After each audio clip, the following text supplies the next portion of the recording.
Hey, and welcome back to episode 2 of the Eversonic Multiband Radio Restore, I guess we'll call it, as refurbishment. It could have something to do with electronics. It could have everything to do with just a little bit of elbow grease and lots of cleaning supplies. But we're going to try to restore this radio to its original beauty. So this is the Eversonic. I think we neglected to get a really good shot of it in the last episode. So we'll just scan the whole radio there. And as you can see, it's not in bad shape, but it does need some work. Certainly does need a cleaning.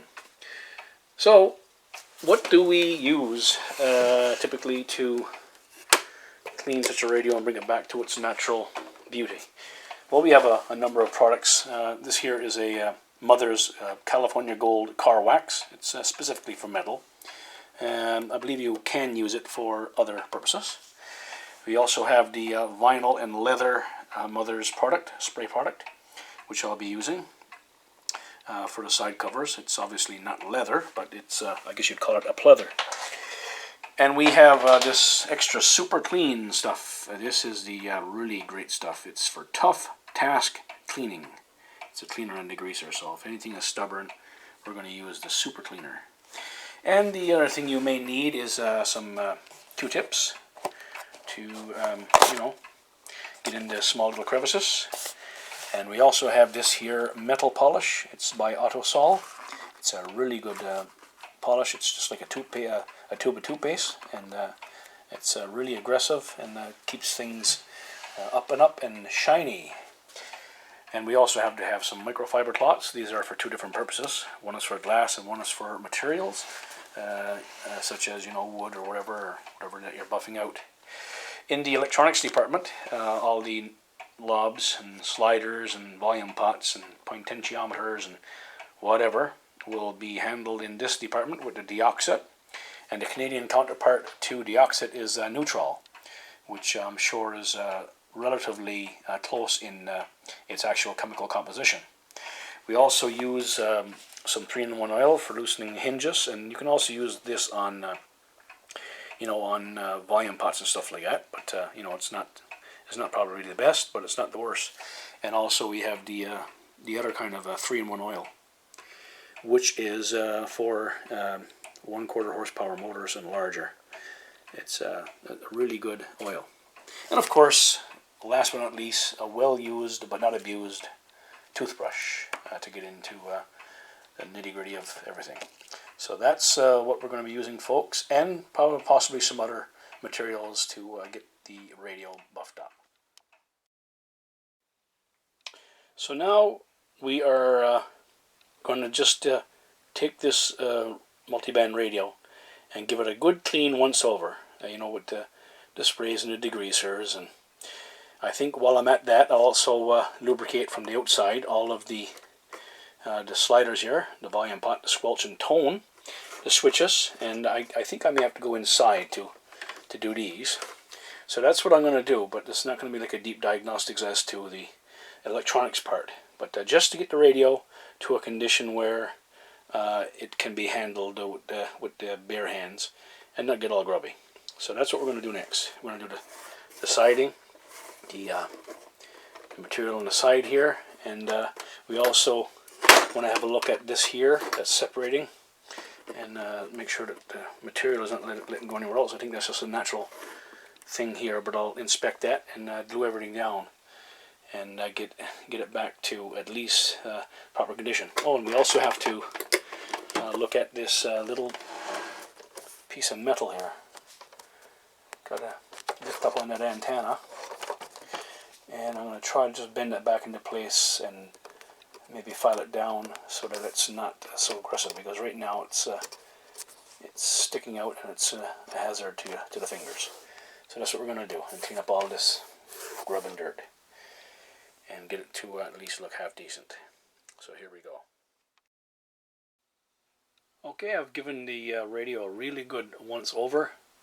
Got all the outside of it cleaned up, all the mapping here, the screen and the dials, and I sprayed all these pots here, the sliders, and there is some issue with the on-off switch.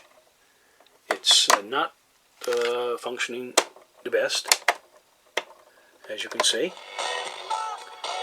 However, I think the DC switch is also still frozen, so I'm going to have to go inside, probably do some lubricating and try to free it up somehow, or just let it sit for a while. But the main issue now is, in regard to the radio working, is these switches. They're very, very dirty. I don't want to get a copyright strike here. So now I'm going to have to go inside. I'm going to have a look, try to look at the... I really don't want to take this radio apart at this stage of the game. See if I can free this up to get it properly. Probably lube it up with some 3-in-1 oil. I already used some of the Neutral. And but the DC switch is really funky, if that would be the proper word to use.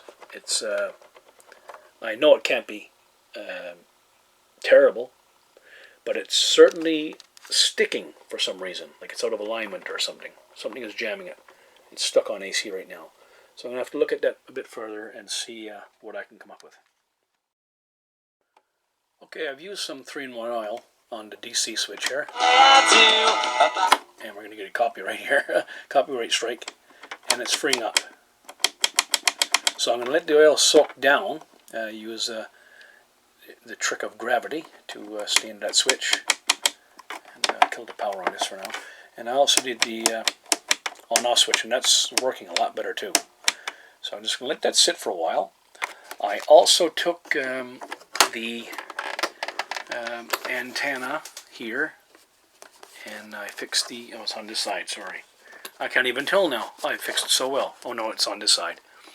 Right here, you'll see a little bit of gouging there. I'm just going to file it a little bit, but that's the best I could do without replacing the antenna. Just the shaft in the bottom here. So, but when this is down, it covers it.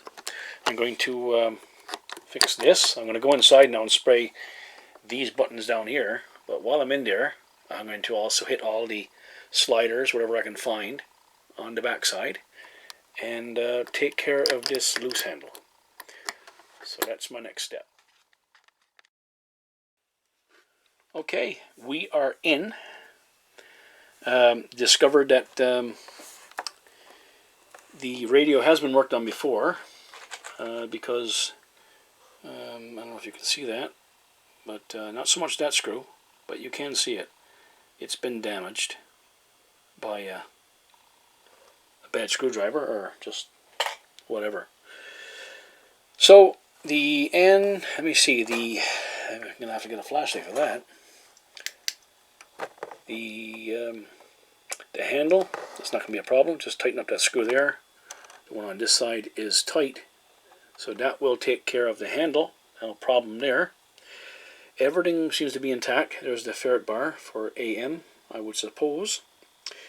The switch bank down here, let's see if I can get a shot of that, is accessible. So I'm going to be able to spray that switch bank. And there's the transformer here. Glad to say that the antennas look good on the inside, and the wiring looks to be intact on both wires. So yeah, really, not too many capacitors in this radio. 1, 2, 3, 4, 5, 6, 7, 8, 9, 10, 11, 12 maybe more. It is an 4 ohm 2 watt Taiwan Republic of China speaker. Looks like a standard run of the mill. I also got to put some deoxit in the headphone jack while I'm at it, of course. Looks like I'm going to do the switch bank next, I guess, and spray up a few things in here, clean up inside, check the wiring, make sure everything is secure. I don't think there's anything more that I can spray in this part of the radio to clean up any switches or potentiometers or anything like that. So that's where we're to now, and we'll be right back. I figure while I'm in here I get a close-up shot of the circuit board and some of the parts. It looks like the caps that were used were union caps, and I believe they're all... Nope, actually there's GL as well. GL and Union. Here's a, can't quite make that out, but after I look at the video I'll know. That's a GL, I think. Yep, it is. Some writing that you may see or may not see on this. If I'm in shot. Mitsumi, M-I-T-S-U-M-I Electric Company. Obviously must be a Chinese company. So yeah, they look like all the capacitors are Union or GL. Excuse the jiggling around here. Trying to make sure that what I'm looking at, you're looking at in the shot. Peculiar, something wrapped in plastic or silicone here. Some waxing going on here, so there's no tampering. And yeah, so I mean, it doesn't look like the most expensive radio ever built, I don't suppose. And I guess it could use a refresh with the caps by this time, because it's 1970s vintage, I would think. It looks like a bit of a wankered solder job here. I can't say for sure. I'll try to get that to focus. I don't know.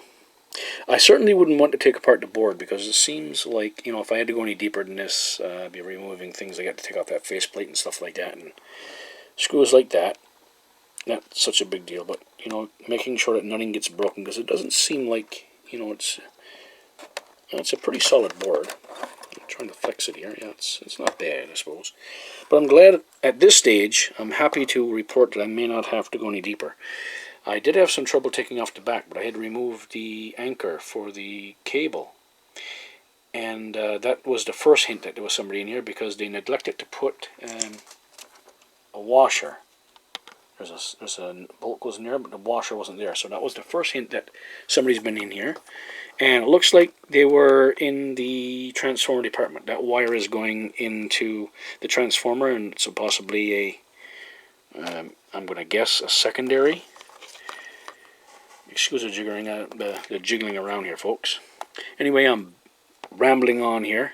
So it looks like the switch banks from the outside is going to be a good hit. You can see that the lubricant has already gone through there.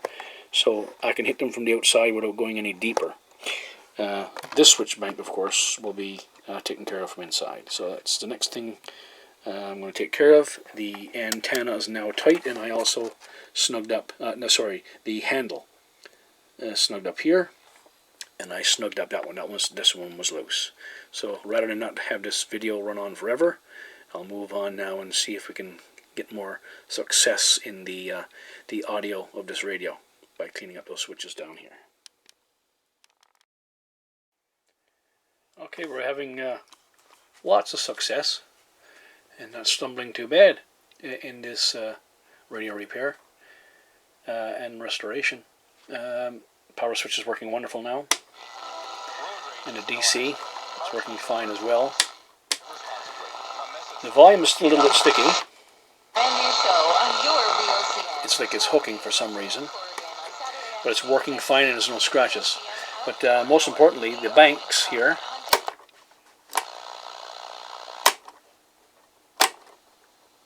have been sprayed and lubricated with Neutral, which is the equivalent of deoxit. And the switch banks here are doing wonderful. The squelch, let's see. The squelch seems to be working pretty well. I guess it's something that wasn't used very often, and so it's pretty good. It's cleaned up pretty good.